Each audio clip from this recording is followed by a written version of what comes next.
Hello, welcome all to our first coding class about our first topic, which is XML. In this class, we're gonna show you real working examples about how to create XML files, how to be sure that they are well formed, that they respect all syntax rules, and also how to refer the XML files to schema documents in order to validate the structure as well as the content type of the XML document instances. So now, for our first project, let's create a new project. Choose the option Project at the General section. Let's call the folder XML Docs. Click Next and click Finish. So here is our folder in which we're going to create all the examples at this coding class. So inside this XML docs folder, let's create another type, and at the XML option you choose XML file. Just for showing you already, there are the main two options here we're gonna use a lot is the XML file, which is the XSD document instance, and there's also the XSD file, which is the XML document schema itself. So for now we're just creating a simple XML, we're not creating the XSD. In the next examples we'll create them, but for now we'll create only the XML file for showing you the basics. So click Next. Let's call this XML file note with no schema and no namespace. No schema and no namespaces. Then click Next. If we were creating an XML instance for any XSD file, the option to choose would be the second one here, but for now we are just creating the XML itself and we will not refer it for now to any XSD, so the option now is the third one here. Create XML file from an XML template. In the template, if you click Next, is simply the prologue. Click Finish, and here you have the template for the simplest XML file we could create. So let's maximize here, just for making easier for you to see. After the prologue, let's create the first element of our XML document, which is the note element. And for that note element, we'll have a note ID attribute. In this case of this XML file, we'll set a value of 150 for this note ID attribute, just as an example. Then you close the opening tag, and Eclipse already decorates the closing tag for that element. Make sure you obey the correct indentations. Always make a tab space when you're declaring any inner element within any outer element, and inside the node element, as the content for that node element, we'll create other elements or inner elements. The first one is the from element, which in this case we'll use to structure a user1 or any other name you want for the sending user. The next inner element for node will be the to element, which is the destiny user you're sending the message to. The third inner element inside the node element will be the message text element, and just as a simple message, let's write hello user 2 from user 1. And the last element, which is essential in any message application or data, is the date time element. And for this datetime element, let's set as the value the text with the data, just a simple data, and a t, the separation between the date and the time, and next the time in the format of our minutes and seconds. So this is by default how you represent a date time.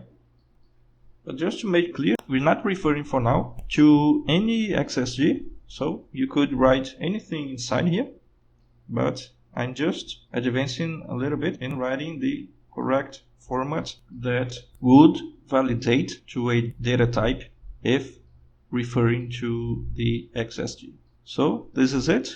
This is the simplest example I could imagine for writing an XML. And you can see that this is a well-formed document. If you had any malformation here, for example, if you miss it to put the / at the closing tag of date time, there would be a message from Eclipse already showing you that the element type date time must be terminated by the matching end tag with a /. So you just correct here, put the / and the message would disappear. So automatically Eclipse does the checking of any mistakes you may commit, and if the XML document doesn't have any error note, that's because it's well formed. The upper exclamation message here is merely for remembering that we are not using any schema validation, and that doesn't matter now because I just wanted to show the simplest example I could create, and this is it. If there's no XSD for validating your XML, you can create any element in any way you want, as long as you respect the syntax rules, and you actually don't have to match any rule about data types or any sort of structure definition, as there's no definition here.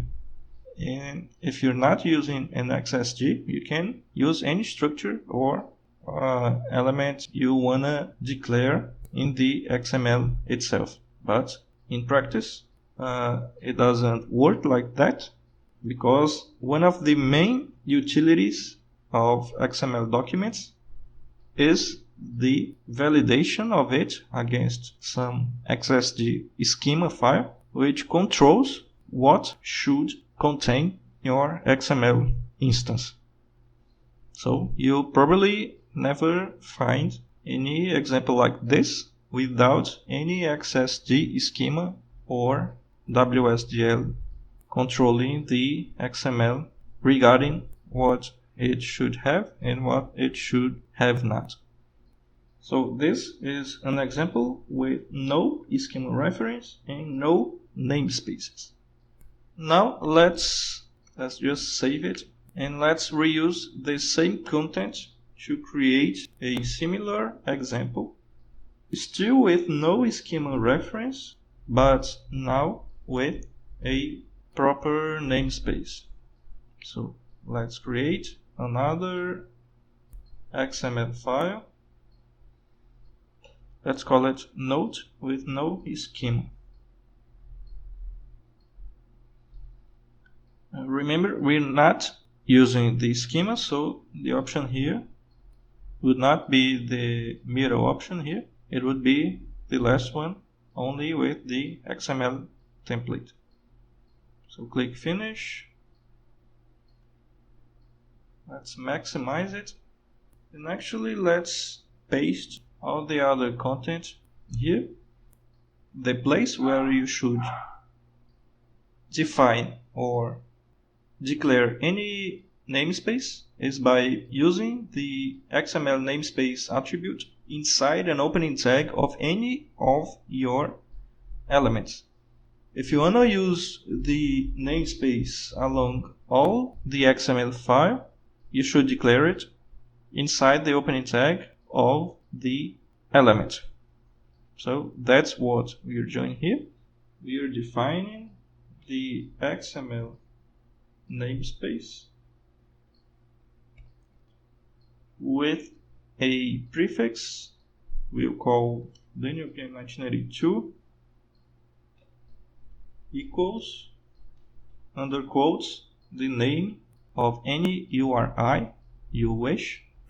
So in our case, the URI that I'm creating and declaring here for the whole XML file will be http://www.danielpm1982.com, which is my domain, /node1. And actually it's solely a URI. It's not an actual URL or URN, because I've not any resource in my domain called node1, but I could do that if I wish. And one of the uses of namespace is that you can create a same URL in any server, and for that resource located by that URI that would be also a URL, you could put informations about all the semantics of the elements you're using at that XML file. For example, if I had at my domain let available any resource called node1, and if you wish it to, you could go to this address at the internet at your browser, and there would be a web page, for example, or even in XML, that would describe the semantics for each of these elements. For example, explaining that the from element would be an origin for the message that is to be sent to a destiny, and maybe defining which data types would be acceptable. In our case here, it would be a string type. Defining also the semantics for the to element, explaining that it would mean the destiny for that message, and also the data type accepted. And the semantics for the message text itself. In this case, it's pretty obvious, but in other cases, it maybe would be not. And the date time, also explaining the meaning of this element and the data type accepted inside. For example, the correct format acceptable as the value for this element at the XML instance. But going back here to the XML namespace, you can actually put it like this for better visualization. We've defined here a namespace with a prefix. We could define a default XML namespace for the whole file without any prefix for the namespace, and that would mean for the XML and for any application that would use that XML, that this namespace danielpm1982.com/node1 would be the namespace associated for each and every element inside the node element into which the XML namespace is being declared.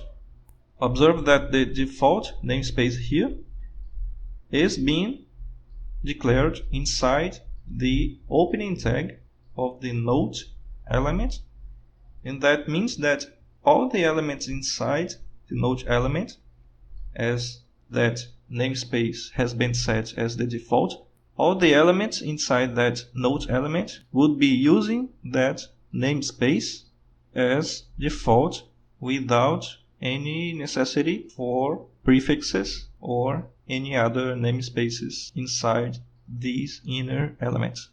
You could also hypothetically define another namespace inside any inner element, for example here, XML and S equals, I don't know,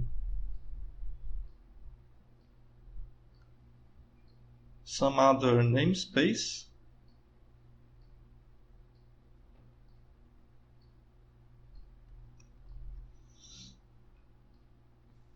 And this would mean that this element, date time, in which this other namespace is being declared, which is different from the namespace of the root node element, this datetime element would belong to another and a different namespace, which would be this one.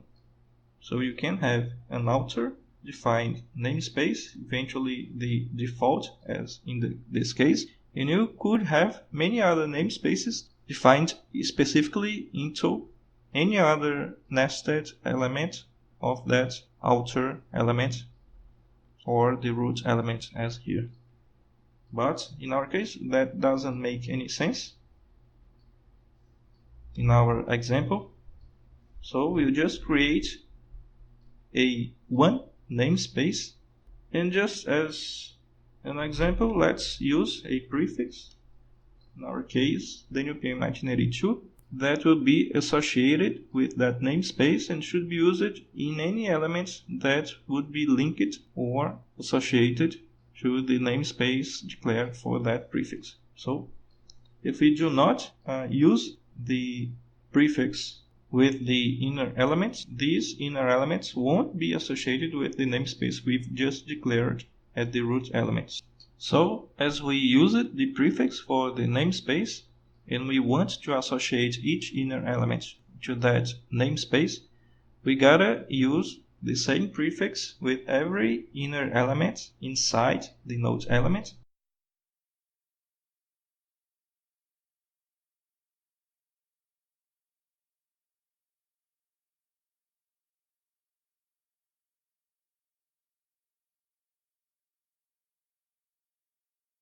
And this way, all elements inside the node root element will be associated to the namespace declared for the prefix DNUPM 1982. So that's how we use and set a namespace at an XML file, and also associate that namespace with a prefix and use that prefix to each element we wanna associate with that same namespace. Now for our third example, let's use an XSD that I've already created.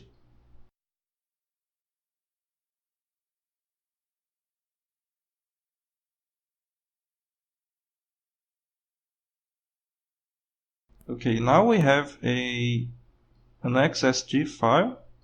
I'll just show you, but I'll not explain it for now because it's the second topic in our course.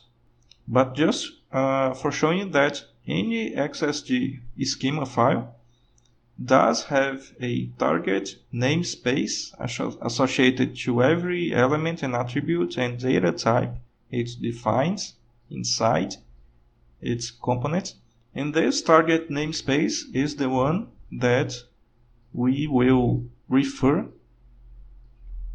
when setting the value for the XSD schema file at our XML. So let's create our third XML. with namespaces and now with XSD files, which this XML will be validated against. So new file, XML file.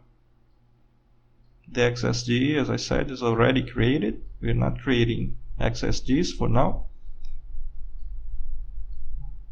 but we'll refer to them and use what they define or declare in our XML files. And the third XML file we are creating, we call note1.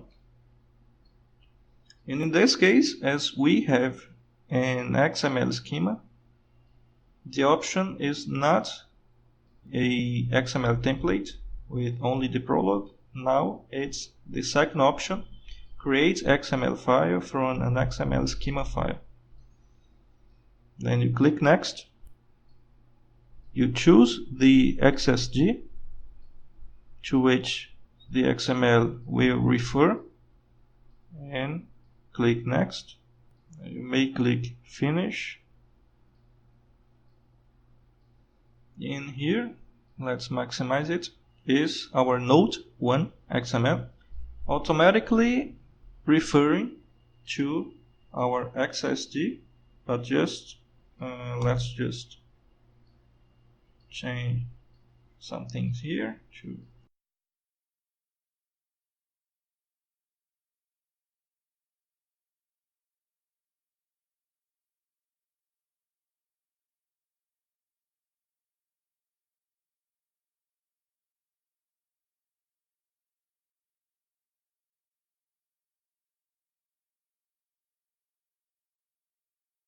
okay, now it's according to what I had already created. So observe that in this case Eclipse does the most part of the work, which is to define or declare or set at the opening tag of the root element, that in this case is node,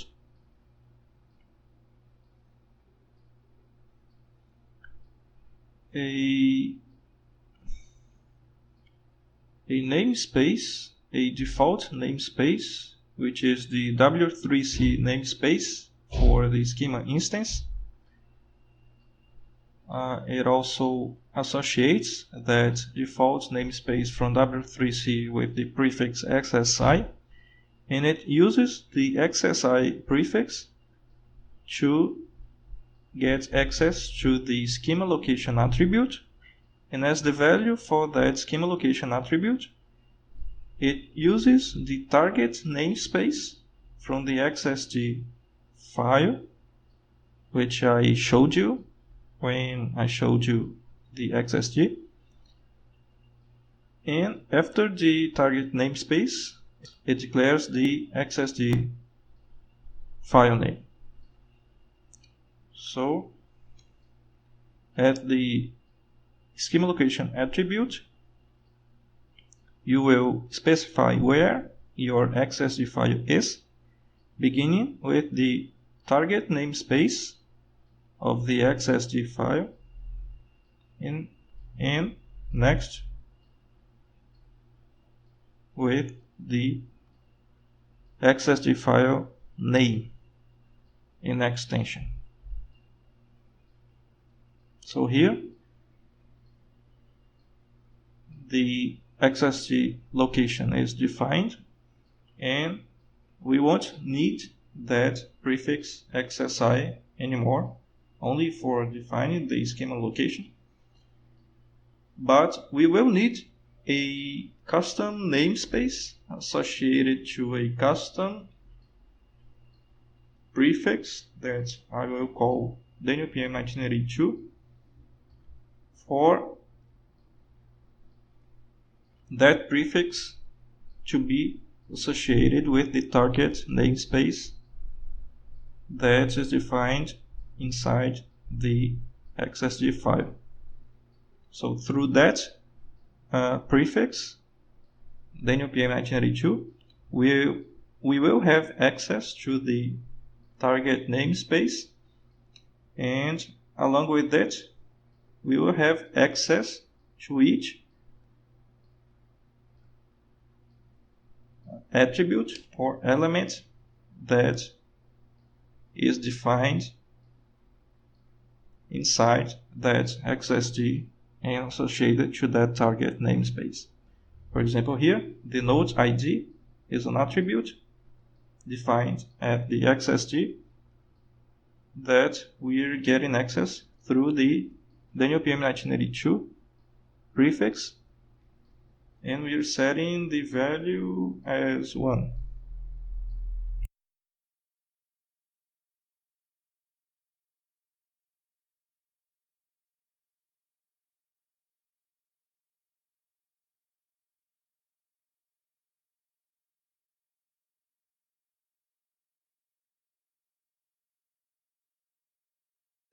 Now that's right.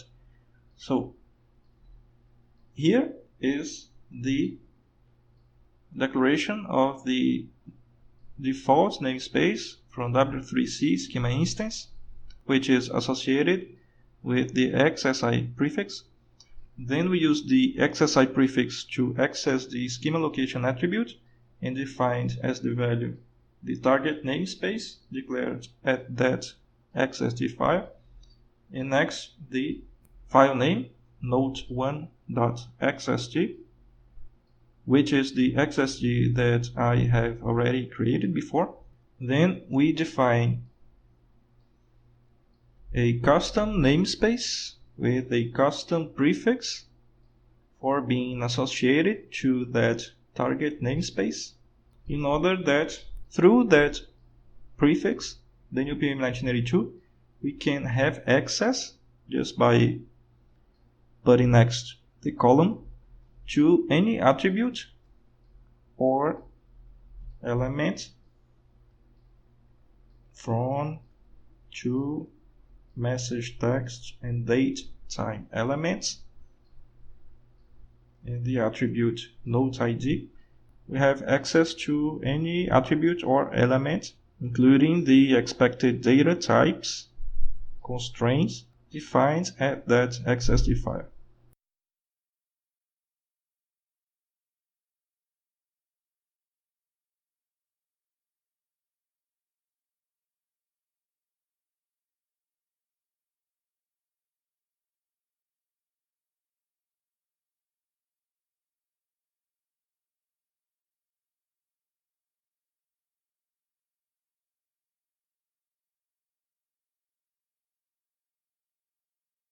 So this is our complete third example, in which we have two namespaces declared, one the default W3C, through which we get the schema location attribute for setting the XSD we're using to validate this XML file.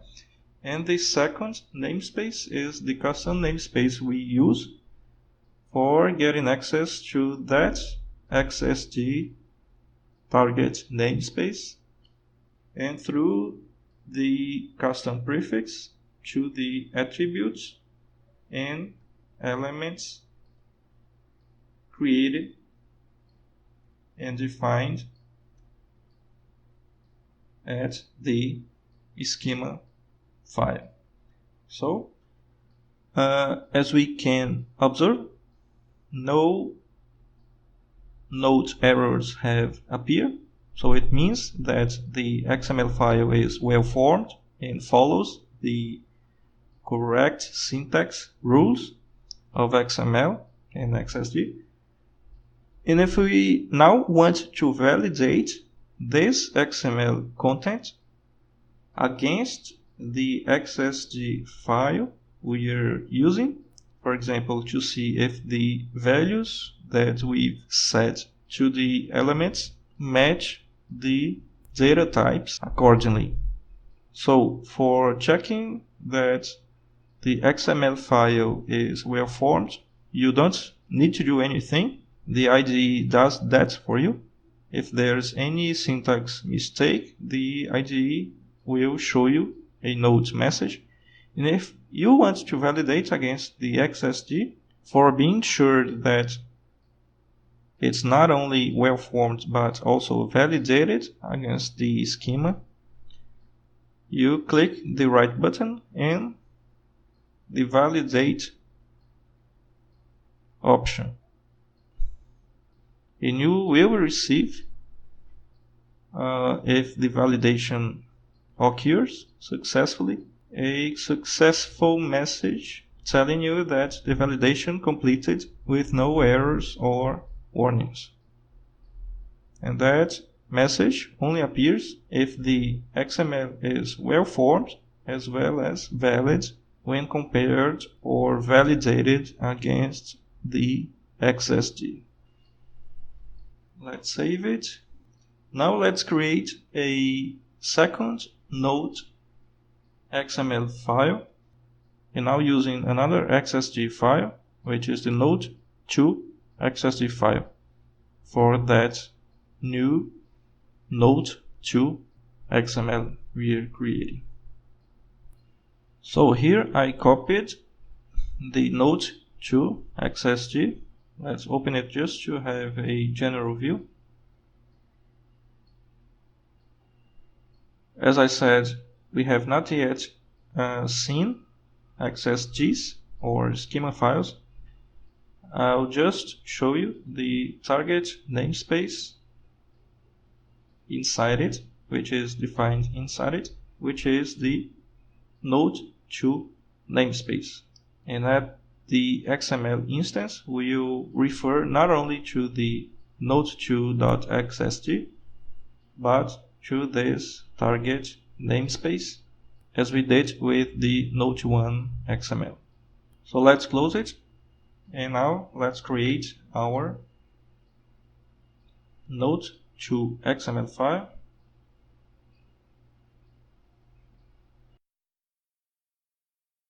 which we call Node2, and which is based on the schema file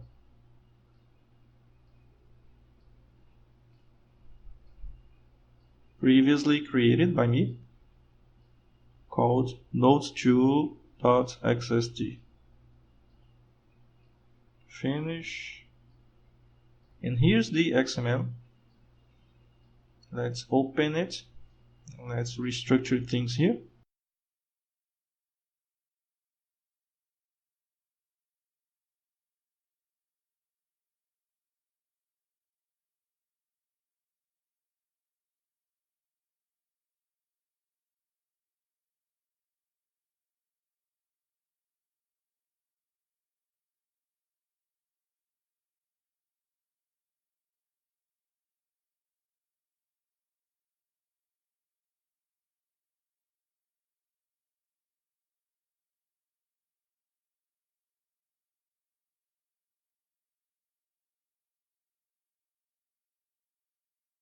Okay, now let's see the similar example.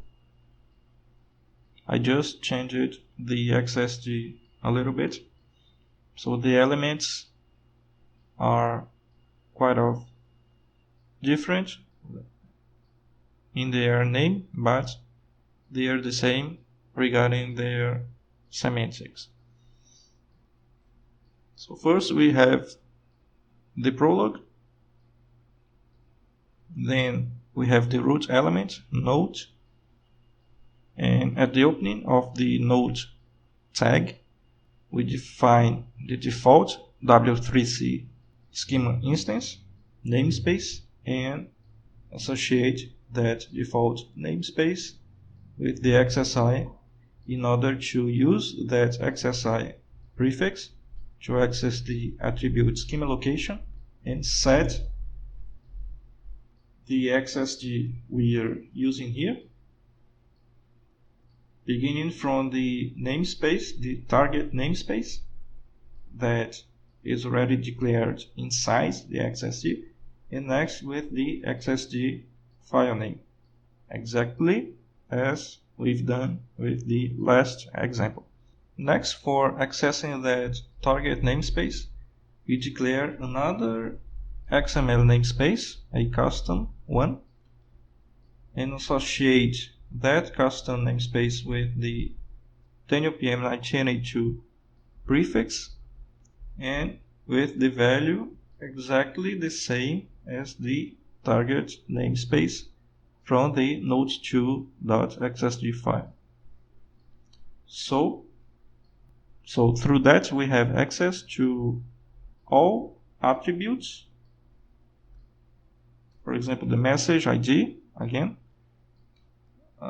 Let's put a 2 value here.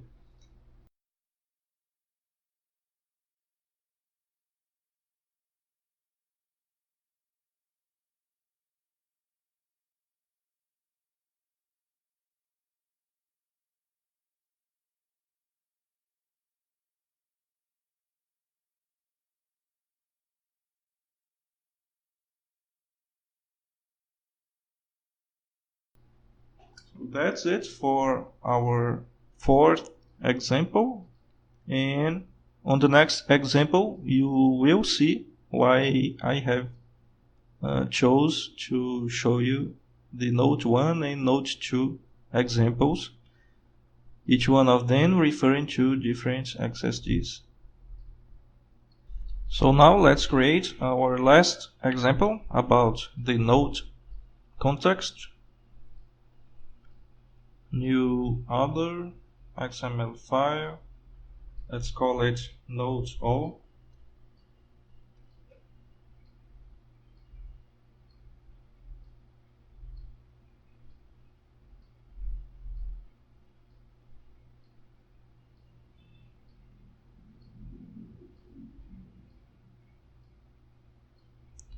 And it will be created based on the XML schema file nodeall.xsd.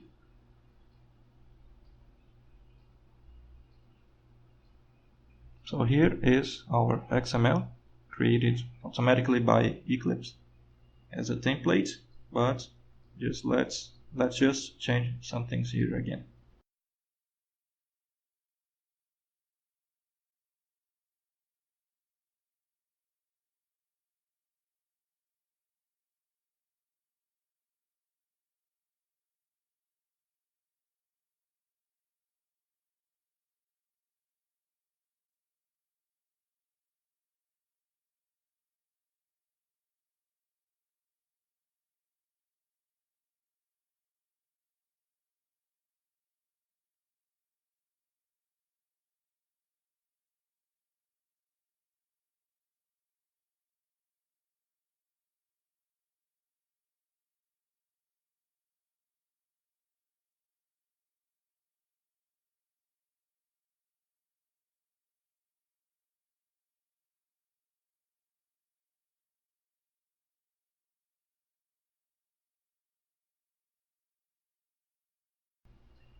Okay, now we have changed what we wanted from the automatically created template. This is an example similar to the other ones, in which you define a default namespace for the W3C schema instance, associating that with the XSI prefix, for getting the attribute schema location, and defining the value for that schema location as the target namespace, node all, and the XSD file name, nodeall.xsd. Later, setting a custom namespace with a custom prefix, Daniel PM 1982, and setting as the value the target namespace with the same name of the target namespace of the XSD file, for having access through that prefix to any attribute, element, and data types constraints defined at that XSD document schema. So here, for example, we use the Daniel PM 1982 prefix column mail ID and let's set it with a 50 value, and observe that these 4 elements are from the older XSD note1.xsd, and then the elements origin, destined, and content, which are from the note2xsd. So I just wanted to show you that you can combine different XSDs inside an XSD, importing them, and I'll tell you how to do that when we see XSDs, which is our next topic. But for now, you've just seen that through this new XSD node all, I have imported that 2 XSDs, node 1 and node 2, and at the XML instance of this node all XSD, we've used all elements from node 1 and node 2 XSD files. This file is pretty much well formed, as there's no error message appearing, and you can validate the content of all elements as well as the elements themselves, the structure and the data types. Also clicking in the right button and then validate. It must be saved before, so let's save it. And okay, the validation completed with no errors or warnings, which means that this XML is well formed, it obeys all syntax rules, and also it validates when compared against the used XSD file, which is the node all XSD.